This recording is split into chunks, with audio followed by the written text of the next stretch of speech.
Alors que le char américain Sherman a hérité de la réputation d'être un cercueil roulant, le char qui avait les choses à peu près 2 fois plus dures pour ses équipages n'a jamais vraiment mérité ce titre. Et oui, on parle du char le plus produit et le plus détruit de la Seconde Guerre mondiale, le 34. Alors laissez-nous vous raconter toute l'histoire depuis le début et vous montrer l'enfer que vivaient les équipages du 34. Pour comprendre d'où venait le 34, il faut comprendre ce que possédait l'Union soviétique avant lui et pourquoi ça n'allait pas suffire. En 1930, des agents soviétiques furent envoyés à l'étranger pour ce qui était en substance une expédition shopping en matière de technologie de blindés. Ils achetèrent plusieurs chars d'exportation britanniques Vickers et obtinrent une licence pour le char américain Walter Christie. Ce design Christie était réputé pour sa suspension avancée et sa grande vitesse, mais n'entra jamais en production aux États-Unis. Les Américains le conçurent, puis ne le construisirent tout simplement pas, et les Soviétiques dirent « Eh bien, on le prend alors ».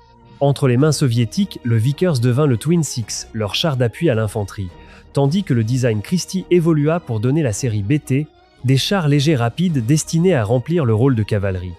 Et les deux types furent produits en quantités énormes.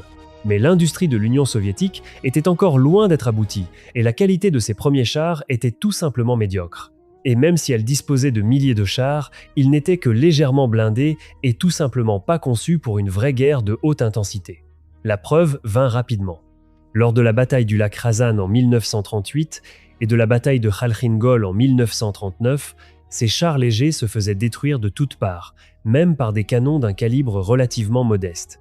La guerre d'hiver contre la Finlande en 1939 aggrava encore le tableau, et il devint évident que l'Union soviétique avait besoin d'un char bien meilleur, doté d'une vraie protection, d'une puissance de feu supérieure, et idéalement quelque chose d'universel pouvant remplacer à la fois le Twin 6 et la série BT sur une seule plateforme. Et par-dessus tout cela, l'invasion allemande de la France en mai 1940 montra au monde ce que la concentration de blindés pouvait accomplir quand elle était utilisée de manière agressive avec ces nouvelles tactiques de Blitzkrieg.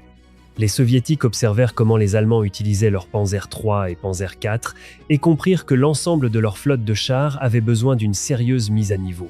C'est là qu'entre en scène Mikhail Kochkine. Sa première tentative fut l'A-20, qui présentait un blindage incliné, un canon de 45 mm, un moteur diesel et le même système à double propulsion roue et chenille hérité de la série BT. Mais l'A-20 était encore trop complexe pour une production de masse.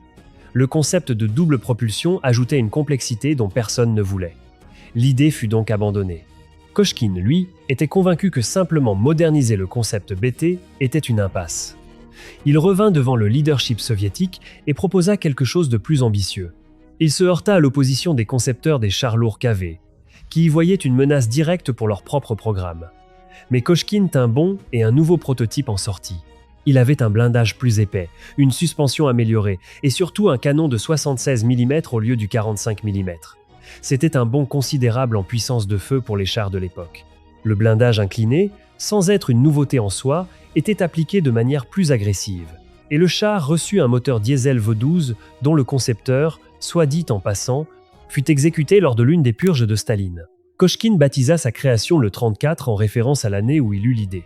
Le char pesait environ 25 tonnes et ses chenilles larges étaient spécialement conçues pour répartir le poids sur les terrains mous, la boue et la neige que l'on trouve partout dans le paysage russe. Le moteur diesel lui donnait une vitesse de pointe d'environ 53 km/h, ce qui était une bonne allure pour un char de ce tonnage. Mais avant que la production de masse puisse commencer, Kochkine voulut prouver la fiabilité de son char. Il organisa donc ce qui était en substance un test d'endurance extrême, un périple d'environ 2000 km avec 2 prototypes de T-34 roulant de Kharkov jusqu'à Moscou. Le projet étant encore secret, les chars évitèrent les routes et roulèrent principalement dans la boue et la neige. Quand ils arrivèrent près de Moscou et furent présentés aux dirigeants soviétiques, les chars couverts de boue, cabossés mais encore fonctionnels, firent taire à peu près tous les sceptiques.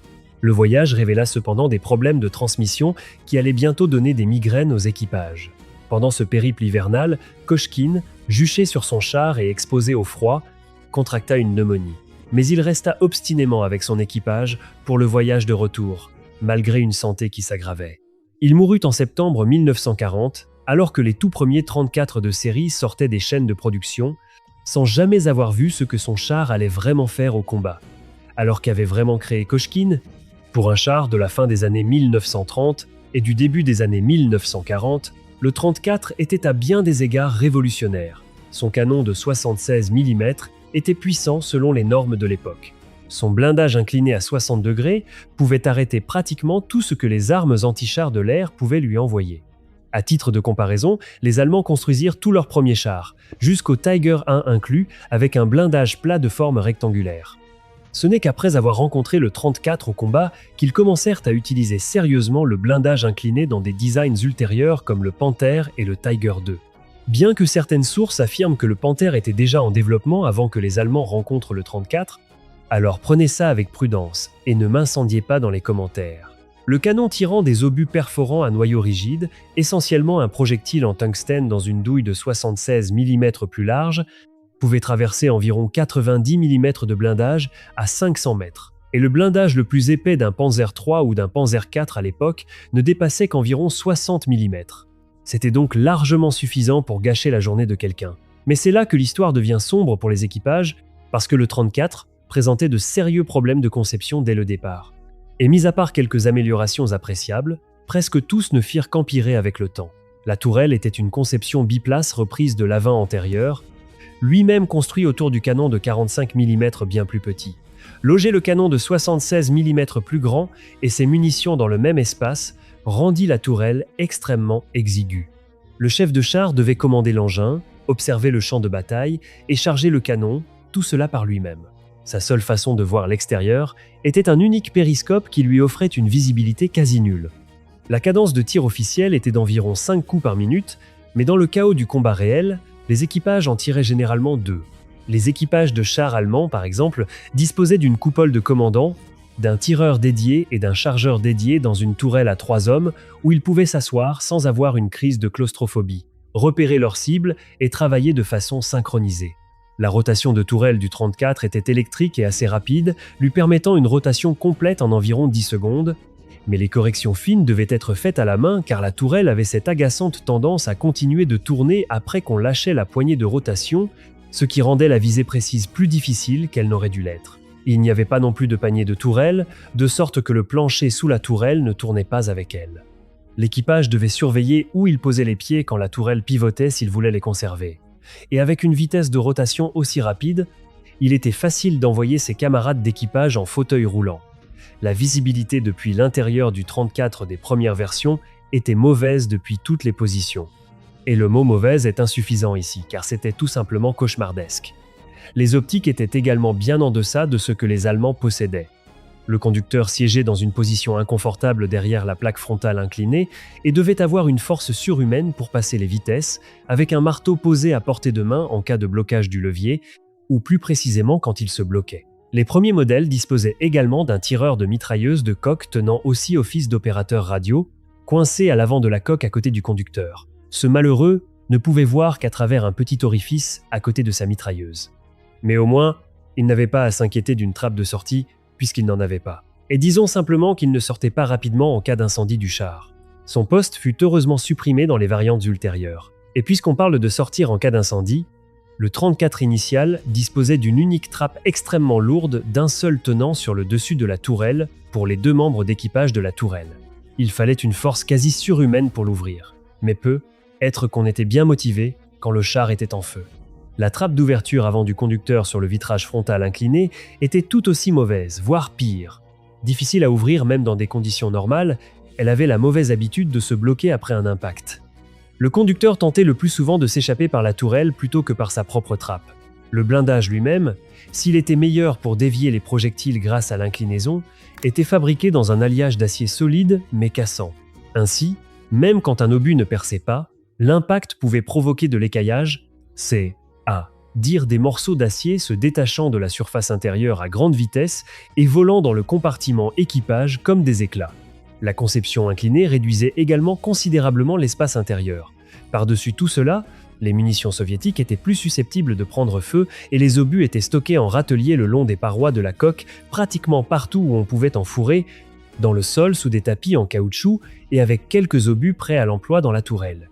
Il n'y avait pas de stockage humide ni aucun dispositif de protection similaire à ceux introduits plus tard dans le Sherman américain pour réduire le risque d'incendie de munitions après un impact. Et pour couronner le tout, Les extincteurs du 34 utilisaient du tétrachlorure de carbone toxique, ce qui signifiait que, même si l'équipage parvenait à éteindre un incendie, il voudrait quand même évacuer le char de toute urgence, au moins pendant un certain temps. Tout cela aboutissait à des chances de survie tout simplement brutales.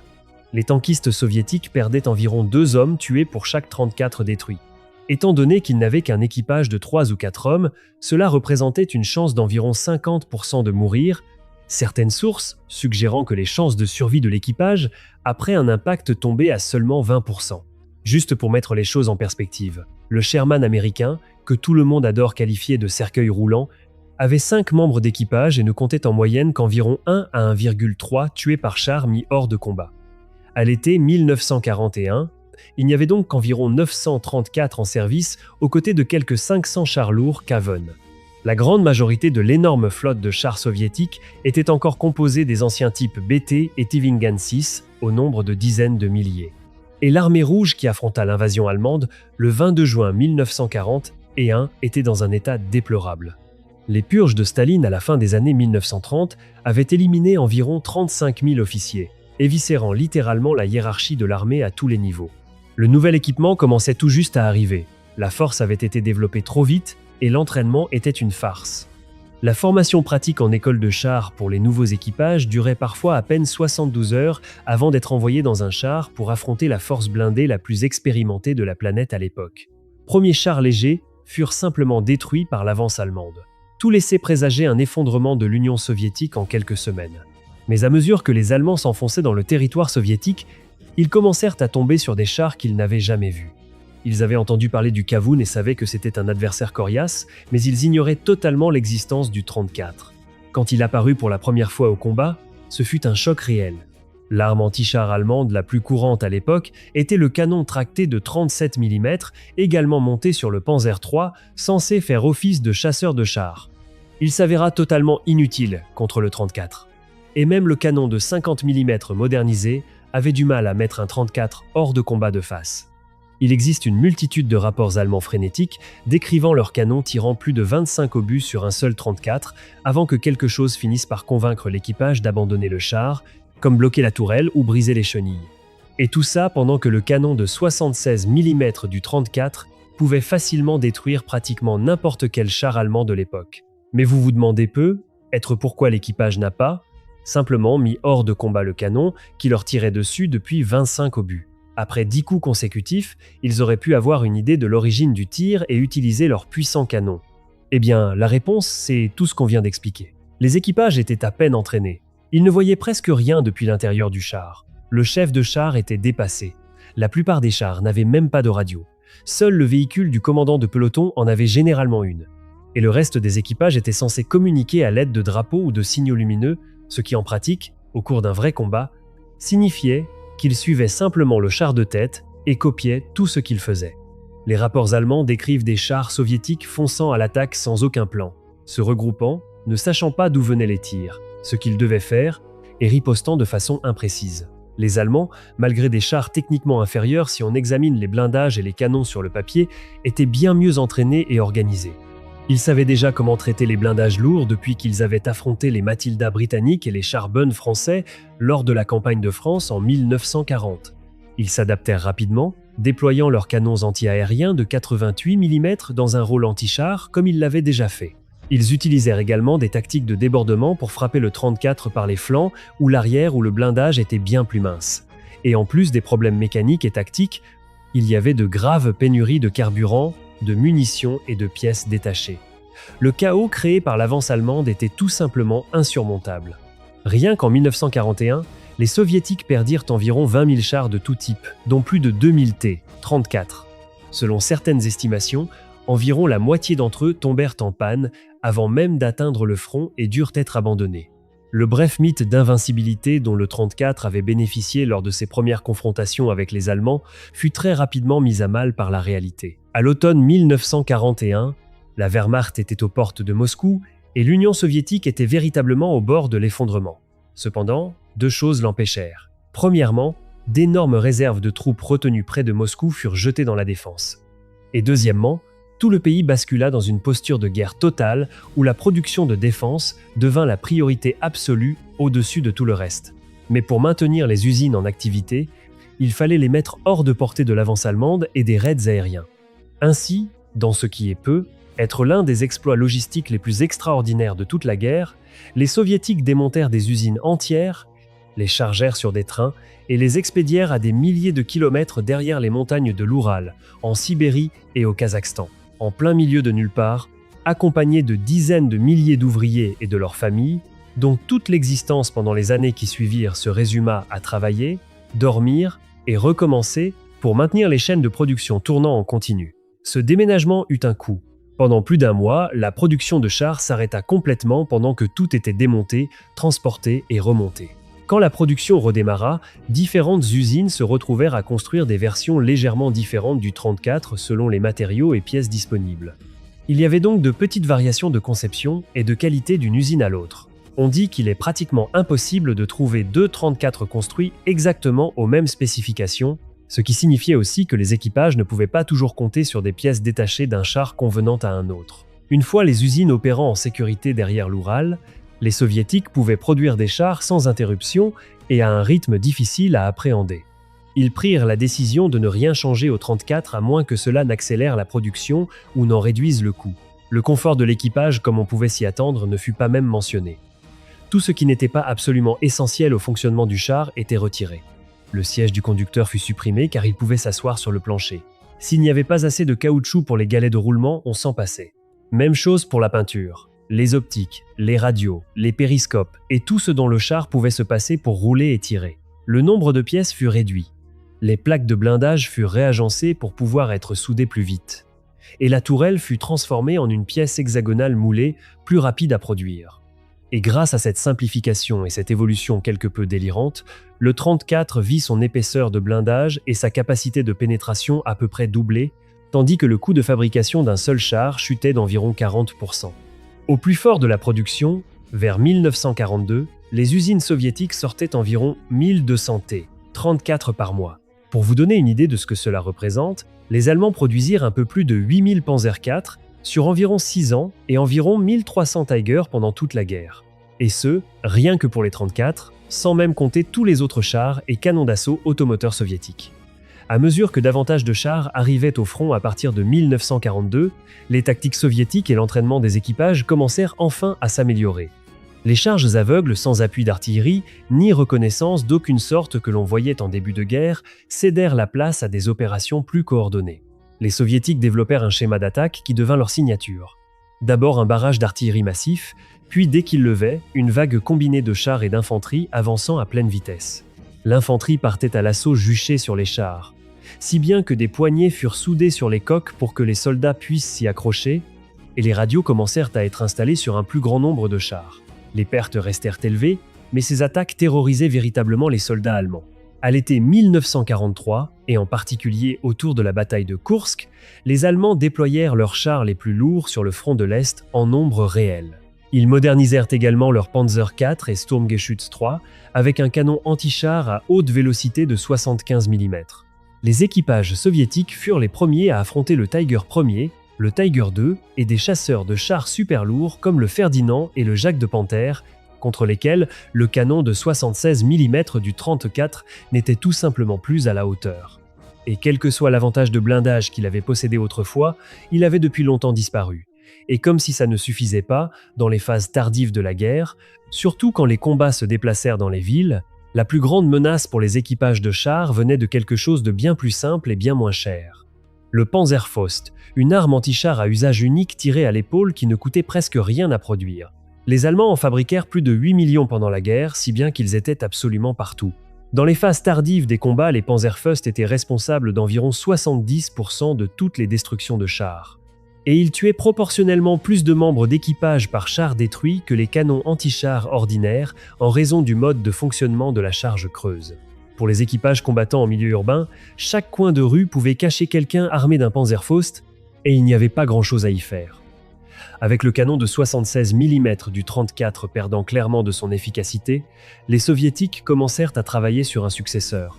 Cela mena au projet de 43, censé conserver environ 70% des pièces du 34, tout en ajoutant un meilleur blindage, une nouvelle tourelle et un canon de 85 mm plus puissant. Mais le T-43 s'avéra être une impasse. Ils trouvèrent donc une meilleure solution. Ils réalisèrent qu'ils pouvaient élargir l'anneau de tourelle du 34 et y adapter la nouvelle tourelle 3 places conçue pour le T-43 en la faisant fonctionner avec la coque du 34. Le résultat fut le 34-85 qui entra en service vers février 1944. Et pour les équipages, c'était désormais un char fondamentalement différent dans lequel combattre. La nouvelle tourelle était enfin suffisamment grande pour 3 membres d'équipage et le nouveau canon de 85 mm, issu d'un canon anti-aérien soviétique, un peu comme les Allemands avaient transformé leur canon de DCA de 88 mm en usage anti-char, donna au 34, 85 un tireur dédié et un chargeur dédié, permettant au chef de char de se concentrer sur ce qu'il était censé faire. Il reçut une coupole digne de ce nom avec des périscopes. La tourelle disposait maintenant d'un panier, si bien que l'équipage tournait avec elle et n'avait plus à se soucier de se faire couper les jambes. Les obus de 85 mm étaient plus gros, aussi la capacité en munitions chuta d'environ 90 à environ 50 obus, mais ils pouvaient désormais vraiment menacer les blindés allemands à distance. La coque ne changea pas énormément, si ce n'est un blindage frontal épaissi à environ 90 mm. Le 34, 85 était encore loin d'être confortable selon les standards occidentaux. Mais comparé aux horreurs dans lesquelles ces équipages avaient vécu auparavant, c'était une expérience totalement différente. À la fin de la guerre, les Soviétiques avaient construit environ 57 000 T, 34 de divers modèles. Certaines sources portent le total, production d'après-guerre incluse, à environ 80 000, ce qui en fait de loin le char le plus produit de la Seconde Guerre mondiale. La deuxième place revient au Sherman américain avec un peu moins de 50 000 exemplaires. Et le T-34 détient également le triste record d'être le char le plus détruit de la guerre, avec environ 44 000 pertes au combat. Derrière chacune de ces pertes, il y avait des équipages,